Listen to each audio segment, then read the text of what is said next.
Anta 12 man bezig ao kinanang Paco é parte de training. Eu bisa ko estava indo bom, nós começamos com 24 jovens. Jovem não kaya focava assim, então ao kinanang nós temos 18 jovens. E tem diferente motivo que jovem não tá kaya fo, não tá de motivar, ou não tá wa que programa não tá eigenlijk panang. Não pode que grupo também, dus não tem paciência para houden vol. Ja, ik hoop dat ik voor jammer genoeg. Nu staat pura situr, has situr lo possible pa wante hobi nang dus echt papje kunang doon nang toch een tiki tempo. Ja, maar mayor nang tingora lagi mayor na binkazana of papje kunang na telefoon pa pura motivana.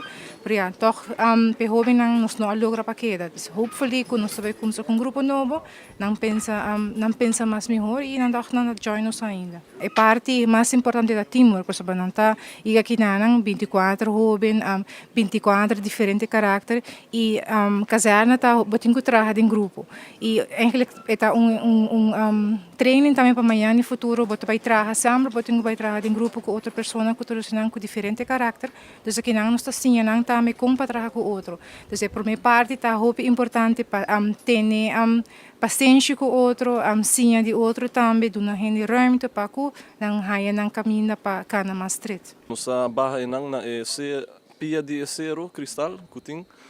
Anto nossa banang ku truck, anto tau tinha gai gewond, nossa simular ku tinha gai gewond. Pa ja, e grupo, nos wapen entrar junto, anto chega na tempo, que men nos doen nou opdracht. Anto ja, opdracht que nos doen nou not een opdracht impossível. Anto se não entrar junto, não pode logra. Anto ja, se não entrar junto, não te logra, anto ja, e não nos tá bem ding, sa disciplina na tiki.